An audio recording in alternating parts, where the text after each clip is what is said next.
Hi hello friends, welcome back to Emma Janu channel. இன்றைக்கி இந்த வீடியோவில் என்ன பார்க்க போகிறோன்னு பார்த்தீங்கன்னா, என்னோடய பர்த்டே விலாக் தான் பார்க்க போகிறோம். ஸோ இப்போ வந்து பார்த்திங்கன்னா குளிச்சுட்டு வந்துட்டேன். இன்றைக்கி என்னோடய பர்த்டே விலாக் தான் பார்க்க போகிறோம். ஸோ வந்து பார்த்திங்கன்னா மார்னிங்கே குளிச்சுட்டு வந்துட்டேன். ஸோ இப்போ வந்து ரெடி ஆகிட்டுருக்கேன். ஸோ ரெடி ஆகிட்டு நம்ம பார்க்கலாம். என் பர்த்டே அன்றைக்கி வந்து நாங்கள் எங்களோட இஷ்ட தெய்வமான முருகர் கோயிலுக்கு தான் போயிருந்தோம். முருகன் கோயிலில் வந்து இந்த அக்கா கிட்ட தான் நாங்கள் வந்து பூ வாங்குவோம். ஏன்னா ரெகுலராகவே இவங்கக்கிட்ட தான் நாங்கள் வந்து பூ வாங்கிட்டு போவோம். ஸோ நாங்கள் ஈவினிங் தான் கோயிலுக்கு போயிருந்தோம். என்னோடய பர்த்டே டே வந்து மறக்கவே முடியாது. ஏன்னா விநாயகர் சதுர்த்திக்கு அடுத்த நாள் தான் வந்துச்சு. ஸோ கோயிலுக்கு போயிட்டு அதுக்கப்புறமா சாமி தரிசனம் பண்ணோம். ஏன்னா எங்களுக்கு வெட்டிங் டேக்கு எப்படி பண்ணாங்களோ அதே மாதிரி தான். ஏன்னா இந்த ஐயர் வந்து எங்களுக்கு ரொம்ப நல்லா தெரிஞ்சவர். ஸோ நாங்கள் வந்து ரெகுலர் கஸ்டமருன்னே சொல்லலாம் இந்த முருகர் கோயிலுக்கு.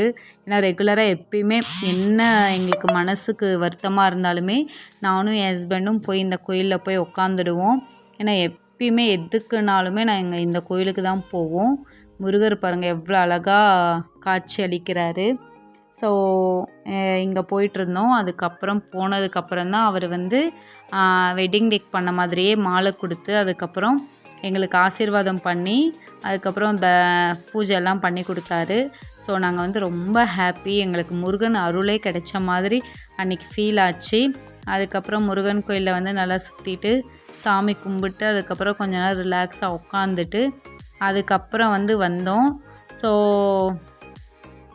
எனக்கு முருகனுடைய அருள் ஃபுல்லாகவே கிடைச்ச மாதிரி இருந்துச்சு. அதுக்கப்புறம் நைட் 12 கேக் கட் பண்ணாங்க. என்னோடய ஃப்ரெண்டு தான் எடுத்துகிட்டு வந்தாங்க. ஸோ அதை கட் பண்ணிவிட்டு ரியலாக அப்போவே நான் ரொம்ப ஹாப்பியாக இருந்தேன் இது மாதிரி கேக் கட் பண்ணும்போது. அதுக்கப்புறம் தான் நானும் என் ஹஸ்பண்ட் வந்து பிளான் பண்ணோம். ஸோ லாஸ்ட் இயர் தான் பிள்ளையாரெல்லாம் நம்ம பார்க்காம மிஸ் பண்ணிட்டோம். இந்த இயராவது பார்க்கலாம் அப்படின்ட்டு அன்றைக்கே என்னோடய பர்த்டே அன்றைக்கே எல்லா இடத்துக்கும் போயிருந்தோம். இங்கே கூட்டம் பாருங்கள். இந்த பிள்ளையார் டைமில் வந்து பார்த்திங்கன்னா க்யூ வந்து அவ்வளோ நேரம் இருந்தது. ஒரு இடத்துல ஒரு பிள்ளையார் பார்க்குறதுக்கே ஒரு 1/2 hour 45 minutes ஆயிருந்திருக்கும். பட் எல்லா இடத்துலையும் தெரிஞ்சவங்க இவருக்கு இருந்ததுனால டைரெக்டாக உள்ளாரையே கூட்டிகிட்டு போயிட்டாங்க. இந்த பிள்ளையார் வந்து பார்த்திங்கன்னா இது ஃபஸ்ட்டு பார்த்த பிள்ளையார் ஜிஆர்டி கிட்ட வச்சுருந்தாங்க. இந்த பிள்ளையார் வந்து ராகவேந்திரா செட்டப்பு. ஸோ இதுவுமே பார்க்குறதுக்கு ரொம்ப சூப்பராக இருந்துச்சு.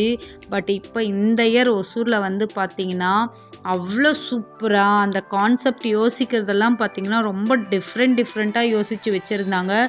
ஒவ்வொரு ஏரியாவுக்கும் ஒவ்வொரு கான்செப்ட் தீமில் வந்து யோசித்து வச்சுருந்தாங்க. அதெல்லாம் பார்க்குறதுக்கு ரொம்ப சூப்பராக இருந்துச்சு. ஏன்னா இன்ஸ்டாகிராமில் நிறைய பேர் போட்டுகிட்டே இருக்கும்போது நம்ம அங்கே போகலாம் இங்கே போகலாம் அப்படின்ட்டு தோணிகிட்டே இருந்தது. அதனால் சரி அன்றைக்கி போகலாம் அப்படின்ட்டு பிளான் பண்ணி எல்லா இடத்துக்கும் போனோம். நாங்கள் சின்ன வயசாக இருக்கும்போதெல்லாம் இந்த அளவுக்கு வந்து பிள்ளையார் வந்து இந்த அளவுக்கு வைக்கவே மாட்டாங்க. ஸோ இந்த இயர் ரொம்ப சூப்பராக இருந்துச்சு. எல்லா இடத்துலையும் பார்க்கும்போது ரொம்ப அம்சமாக இருந்தது. இது வந்து ஐயனார் செட்டப்பு. ஐயனார் கோவில் மாதிரி செட்டப் கொடுத்து பண்ணியிருந்தாங்க. இதுவுமே பார்க்குறதுக்கு சூப்பராக இருந்துச்சு. அதுக்கப்புறம் எல்லாருக்குமே ஈவினிங் வந்து பார்த்திங்கன்னா எல்லாருக்குமே அன்னதானம் கொடுத்தாங்க. ஸோ ஒசூரில் தான் எனக்கு தெரிஞ்சு அன்னதானன்றது ஒசூரில் தான் ஃபஸ்ட் ப்ளேஸில் வரும் அப்படின்னு நான் நினைக்கிறேன். ஏன்னா எந்த ஃபெஸ்டிவலாக இருந்தாலுமே ஃபஸ்ட்டு எல்லாருக்குமே அன்னதானம் தான் கொடுப்பாங்க. அப்போது எங்களோட சின்ன ஏஜ்லலாம் இது மாதிரி இருக்குல்ல, சும்மா ஒரு ஷெட்டு மாதிரி போடுவாங்க, அதுக்கப்புறம் பிள்ளையார் வைப்பாங்க, அது மாதிரி பண்ணாங்க. பட்டு இந்த டைம் வந்து பாஸ்ட் இந்த 2 இயர்ஸாக வந்து எல்லாருமே காம்படிஷன் வச்சு ஒவ்வொரு ஏரியாவிலையும் தீம் யோசித்து வைக்க ஸ்டார்ட் பண்ணிட்டாங்க. இதெல்லாம் பார்க்கும்போது ரொம்ப ஹாப்பியாக இருக்குது. பட் டிராஃபிக்குமே பார்த்திங்கன்னா அந்தளவுக்கு இருந்தது.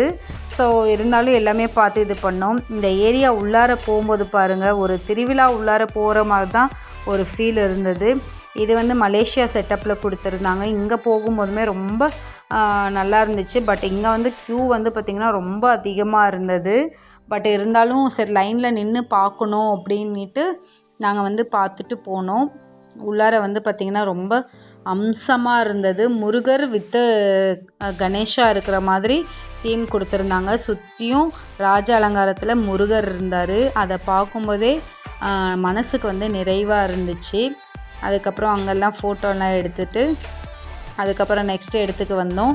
இது வந்து பார்த்திங்கன்னா அயோத்தி செட்டப்பில் கொடுத்துருந்தாங்க. இந்த ஒயிட் கலர் பெயிண்ட்டுக்கும் உள்ளார ப்ரௌன் அண்ட் பிளாக் கலர் கணேஷாவுக்கும் பார்க்கும்போது ரொம்ப அம்சமாக இருந்தது.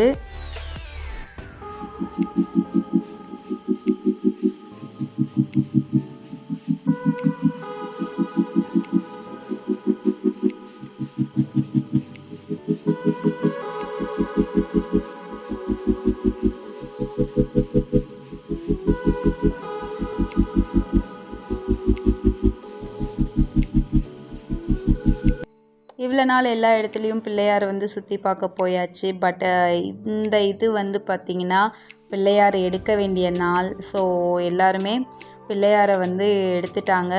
இதை பார்க்குறதுக்கு வந்து நாங்கள் எம்ஜி ரோடுக்கு போயிருந்தோம். ஸோ எல்லா பிள்ளையாருமே லைனாக அங்கே வரும். ஏன்னா எந்த வருஷமுமே எப்பயுமே வந்து பார்த்திங்கன்னா பிள்ளையார் எடுக்கும்போது வந்து இந்த அளவுக்கு கிராண்டாக செலிப்ரேட் பண்ணி எடுக்க மாட்டாங்க. பட் இப்போ கடந்த 2 வருஷமாக பிள்ளையாரை எடுக்கிறது வந்து பார்த்திங்கன்னா அவ்வளோ கிராண்டாக செலிப்ரேட் பண்ணுறாங்க. இது மாதிரி கார்ட்டூன் செட்டப்லலாம் அவங்க வந்து ட்ரெஸ்அப் பண்ணிவிட்டு அதுக்கப்புறம் ட்ரம்ஸுன்னு சொன்னிங்கன்னா வெறும் ட்ரம்ஸ் மட்டும் கிடையாது, ஒவ்வொரு தீம்லேயுமே இருக்குது. இப்போ வந்து பார்த்திங்கன்னா கேரளாவிலேருந்து வந்திருந்தாங்க. அதுக்கப்புறம் இங்கே இருக்கிற இந்த ட்ரம்ஸ்காரங்க அதுக்கப்புறம் டிஃப்ரெண்ட்டாக ட்ரெஸ்அப் பண்ணிவிட்டு டான்ஸ் ஆடுறதுக்கு அது மாதிரிலாம் நிறைய யோசித்து பண்ணிகிட்டு இருந்தாங்க. கடந்த இந்த 2 வருஷமாக தான் இது மாதிரி யோசித்து பண்ணிகிட்ருக்காங்க. பட் இதெல்லாம் பார்க்கும்போது ரொம்ப சூப்பராக இருக்குது. ஏன்னா அப்போல்லாம் இது மாதிரி பண்ண மாட்டாங்க, இப்போ இது மாதிரி பண்ணும்போது ரொம்ப சந்தோஷமாக இருக்குது. ஜானு எல்லாம் பார்த்திங்கன்னா ரொம்ப என்ஜாய் பண்ணி டான்ஸ் பண்ணிவிட்டு, ஏன்னா அவளுக்கு ட்ரம் சவுண்டு கேட்டாவே ரொம்ப என்ஜாய் பண்ணுவாள். எல்லா விநாயகர் எல்லாம் சுற்றி பார்த்துட்டு வந்துட்டோம். ஸோ இந்த வீடியோ உங்களுக்கு பிடிச்சிருந்ததுன்னா லைக் பண்ணுங்கள், ஷேர் பண்ணுங்கள், கமெண்ட் பண்ணுங்கள், மறக்காமல் சப்ஸ்கிரைப் பண்ணுங்கள். அப்போ தான் எங்களோட ரெகுலர் வீடியோஸ் உங்களை தேடி வரும். பாய்.